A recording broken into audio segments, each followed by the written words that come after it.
अस्सलाम वालेकुम नाज़रीन, आप देख रहे हैं सियासत.पी के। मैं हूं हिना चौधरी। इस वक्त मुझे ज्वाइन किया है सीनियर रिपोर्टर है मोहम्मद इमरान। बहुत शुक्रिया आपने मेरे प्रोग्राम में ज्वाइन किया मोहम्मद इमरान। आज मैं चाह रही हूँ बड़े तफसील से अपने नाज़रीन से ये शेयर कर लें कि सेनेट इलेक्शन प्रोसीजर है क्या, किस सूबे से और किस पार्टी से कितने सेनेटर्स रिटायर हो रहे हैं और आज़ाद उम्मीदवारों की तादाद क्या है। तो ओवर टू यू। एक्चुअली इस वक्त जो सेनेट इंतखाबात की गहमा गहमी है वो बड़े अरूज पर है। आज सुबह जो है इलेक्शन कमीशन ने फैसला जारी किया है सैयद यूसुफ रजा गिलानी के हवाले से, उनको अहल करार दिया है इस्लामाबाद की नशिस्त पर इलेक्शन लड़ने के लिए। अब मैं थोड़ा आपको तफसीलात बता देता हूँ कि इस दफ़ा जो है वो सेनेट में कितनी नशिस्तों पर जो है इंतखाबात हो रहे हैं और किस पार्टी के कितने सेनेटर रिटायर्ड होने हैं और कितने उनको इस नए इंतखाबात में उनके नए सेनेटर जो है वो इलेक्ट होकर सेनेट का हिस्सा बन जाएंगे। तो सबसे पहले तो यह है कि सूबों से इस वक्त जो मेंबर्स इलेक्ट होने हैं उसमें खैबर पख्तूनख्वा और बलूचिस्तान के जो है वो 12-12 सेनेटर्स इलेक्ट होने हैं और जो पंजाब है और सिंध में यहाँ से 11-11 सेनेटर्स जो है वो इलेक्ट होकर पार्लियामेंट का हिस्सा बनेंगे। आप इस तफसीलात से तो आगाह करें। एक बड़ा अहम कंट्रोवर्शियल टॉपिक है और उस पर मैं चाह रही थी हम बात करें। बुशरा बीबी के साथ एक पिक्चर है फरा मैडम की और वो कहा जा रहा है उनकी दोस्त हैं और ये भी सुनने में आया कि शायद सेनेट का टिकट भी उनको दोस्ती की वजह से मिल जाएगा। तो अपडेट क्या है इस हवाले से? एक्चुअली वो सेनेट की उम्मीदवार नहीं है, वो कवरिंग कैंडिडेट हैं। आप जनरल इलेक्शन में भी देखें तो कोई भी इलेक्शन होता है तो उसमें एक मेन कैंडिडेट होता है और एक कवरिंग कैंडिडेट होता है। ऐसी सूरत में कि जब मेन कैंडिडेट के कागजात नामजदगी पर कोई ऐसा एतराज आ जाता है या वो उसके कागजात नामजदगी मुस्तरद हो जाते हैं और वो इलेक्शन नहीं लड़ सकता, तो इस सूरत में जो है वो जो कवरिंग कैंडिडेट होता है उसको मौका दिया जाता है। और ये जो फराह खान है, इस हवाले से बड़ी कंट्रोवर्सी आई हमारे मेन स्ट्रीम मीडिया में, ब्रेकिंग्स चली कि उनको जो है पार्टी ने टिकट दे दिया है, लेकिन अभी तक ऐसी कोई बात नहीं है। वो कवरिंग कैंडिडेट हैं। जो मेन दो कैंडिडेट हैं इस्लामाबाद से, एक तो हफीज शेख साहब हैं और दूसरी फौजिया अरशद हैं।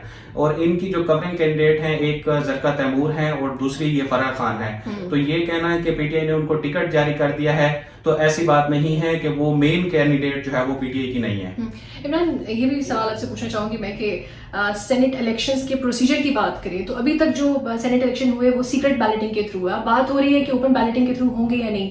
ये बात तो तय है कि अभी तक कोई हतमी फैसला नहीं आया कि ओपन बैलेटिंग सिस्टम होगा। आपकी राय क्या, आपको लगता है कि अप्रूवल मिल जाएगा फॉर ओपन बैलेटिंग सिस्टम और कितना फ्रूटफुल रहेगा ये? देखें, इसमें ये हमेशा से जो सेनेट का ऐवान है ये मुतनासिब नुमाइंदगी की बात की जाती है इसमें कि कोई भी जमात प्रोविंसेस में और नेशनल असम्बली में जितनी नशिस्तें हासिल करती है उसकी तनासुब से उसको सेनेट में जो है वो नशिस्तें मिलनी होती हैं। लेकिन हमने देखा कि बाज आजाद उम्मीदवार ऐसे आते हैं कि वो पैसे से जो है वो वोट खरीदने की कोशिश करते हैं। और अभी एक वीडियो भी बड़ी वायरल हुई, उस पर हुकूमत ने कमेटी भी बनाई, उसकी प्रोसीडिंग जारी है। लेकिन सुप्रीम कोर्ट में जो इस वक्त सदारती रेफरेंस जेर समात है, आज भी उस पर समात थी और जस्टिस इजाजुल एहसन की जानिब से जो है ये बड़े वाज़ेह रिमार्क्स आए हैं कल भी और आज भी इसमें जो है उन्होंने कहा है कि अगर किसी भी जमात को उस तनासुब से सेनेट में नुमाइंदगी नहीं मिलती जो कि उसके मेंबर्स हैं, तो ये फिर ऐसी खुफिया बैलेटिंग जो है वो गैर कानूनी होगी।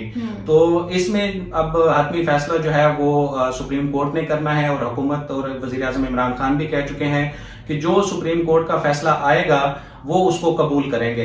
लेकिन जो मेरी जाती राय है, मैं तो हमेशा से ये मुतनासिब नुमाइंदगी की जो है बात करता हूँ और मैं कहता हूँ कि ये इसके तो इलेक्शंस ही नहीं होने चाहिए, क्योंकि एक ऐवान है तो उससे पहले जो प्रोसीजर है, जो आइन आपको कहता है कि मुतनासिब नुमाइंदगी हो, तो फिर आप उसी हिसाब से पार्टी जो है बंदों के नाम जो है वो नॉमिनेट करें और उनको आप ऐवान बाला का रुकन बना दें। अगर आप इस तरह से खुफिया राय शुमारी करेंगे और जो हमारे यहाँ हॉर्स ट्रेडिंग का एक रिवाज है, पैसा लगा के लोग अक्सर पहले फाटा से होते थे, अब इस दफा तो वो क्योंकि फाटा केपीके में जम हो गया है, 4 सीटें उनकी जो है वो ऑलरेडी यहाँ अब इस इलेक्शन में जो है 4 सेनेटर उनके रिटायर हो जाएंगे और आइंदा सेनेट का इलेक्शन जो 3 साल बाद होगा उसमें जो है वो 4 सेनेटर और भी जो अभी हैं सेनेट का हिस्सा वो भी रिटायर हो जाएंगे। तो वो फिर ये मामला तो तकरीबन खत्म हो जाएगा।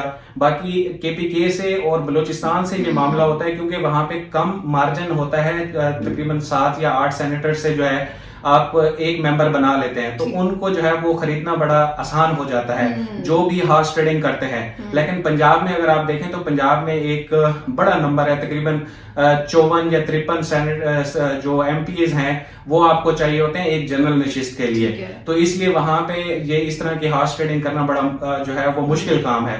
लेकिन मुद्दा यही है कि इसमें अगर मुतनासिब नुमाइंदगी देनी है तो फिर आप इलेक्शन की बजाय मुतनासिब नुमाइंदगी से जो है वो पार्टी अपने मेंबरान को नामजद करे और उनको ऐवान का हिस्सा बना दिया जाए। केपीके और बलूचिस्तान के हवाले से आपने बात की, अगर पीडीएम कुछ इन्वॉल्वमेंट शो करे और ये इल्हाक हो केपी और बलूचिस्तान को लेकर तो कुछ इफेक्ट हो सकता है सेनेट? हाँ, ऐसा है कि इसमें अगर 1-2 सीटों का इनको फर्क पड़ सकता है। केपीके में भी नून लीग और जमीयत उलमा इस्लाम जो फजलुर रहमान की जमात है उनकी वहां पे नशिस्तें हैं, और अभी अख्तर मैंगल साहब जो हैं वो भी पीडीएम का हिस्सा बने हुए हैं बलूचिस्तान में। तो अगर वो भी उनके साथ कोऑपरेट करते हैं और वो मुश्तरका कैंडिडेट ले आते हैं तो उनका जो है वहां पे एक आध सीट का जो है वो केपीके में या बलूचिस्तान में एक आध सीट का फर्क पड़ सकता है। सेनेट की खरीदो फरोख्त के हवाले से एक अहम मामला था, वो जो वीडियो इस बार पीएम इमरान खान साहब ने बड़े एक्टिवली हर चैनल पे चली भी, केस भी हुआ। आपको लगता है अब जिस तरह से एक्शन लिया गया है आइंदा हम नहीं देखेंगे कि इस तरह का कोई चीज सामने आए, अगर कोई सख्त रद्द-ए-अमल सख्त फैसला सुनाया जाए तो? फैसला तो जो भी आएगा वो सबको ही कबूल होगा, लेकिन यहाँ पे जो पार्टियों की मुनाफकत है वो बड़ी वाज़ेह हो रही है। आप देखें कि ये जो 2 बड़ी जमातें हैं मुस्लिम लीग नून और पीपल्स पार्टी, ये खुद खुफिया बैलेटिंग को खत्म करने के हक में थे, और अब ये मे बी क्रेडिट का कोई चक्कर है कि भाई अगर इमरान खान के दौरे हुकूमत में ये बात हो जाती है तो फिर आगे जो है सिर्फ इन्हीं चीजों को ही रेफर किया जाएगा, इसलिए वो डबल स्टैंडर्ड शो कर रहे हैं। तो बाकी कमेटी की जो है वो मीटिंग्स चल रही हैं जो वज़ीर आज़म इमरान खान ने बनाई है, उसमें सीनियर एंकर पर्सन हैं ARY के अरशद शरीफ साहब, वो भी पेश हुए हैं और उन्होंने डिटेल्स पेश की हैं उस वीडियो के हवाले से।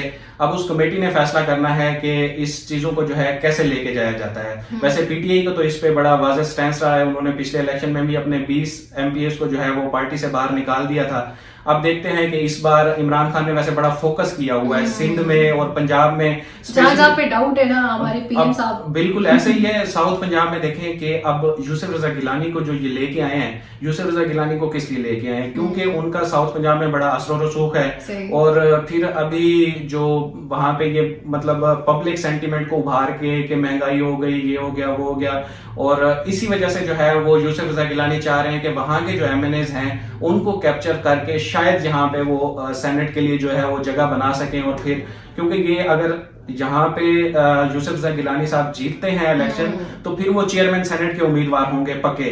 और पीपल्स पार्टी कोशिश कर रही है कि जो उसकी 6 सीटें बनती हैं सिंध में वो तो उनकी कंफर्म है, लेकिन वो चाह रहे हैं कि 1-2 वहां से कम 1 सीट वहां से एक्स्ट्रा निकाल लें, और यहाँ से यूसुफ रजा गिलानी को जो है किसी न किसी तरह से जो है साउथ पंजाब का जो फैक्टर है उसको अप्लाई करके उनको अगर यहाँ से जितवाया जाए तो फिर पीपल्स पार्टी जो है वो इस पोजीशन में आ जाएगी कि वो 1-2 और जैसे मैंगल साहब हैं या कोई और छोटी जमात MQM से वो बात करें या किसी भी इस तरह से जो है छोटा पोर्शन है जो छोटी जमातें हैं उनसे बात करके फिर वो चेयरमैन सेनेट लाने की कोशिश करेंगे।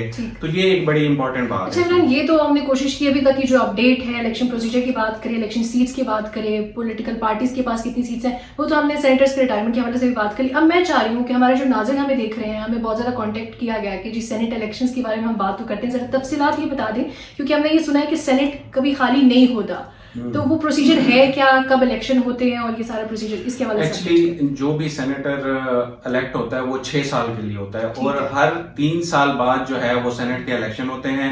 तो आधे अरकान जो है वो रिटायर हो जाते हैं और आधे अरकान जो है वो इन सीट रहते हैं। वो जैसे मैंने आपको बताया पहले सेनेट की नशिस्तें थी 104, अब इस दफा जो है वो 52 सेनेटर रिटायर्ड हो रहे हैं और 52 अभी ईवान का हिस्सा होंगे, लेकिन इस दफा जो है वो 52 की बजाय 48 नशिस्तों पर इलेक्शन हो रहे हैं, जिसकी पहले तफसील बता दी है कि वो क्योंकि वो केपीके और फाटा जम हो गया है तो 4 सेनेटर उनके जो है उन पे इलेक्शन नहीं हो रहा। ठीक है, बहुत शुक्रिया। मोहम्मद इमरान हमारे साथ मौजूद थे हमें मुकम्मल तौर पर आगाह करने के लिए। Thank you.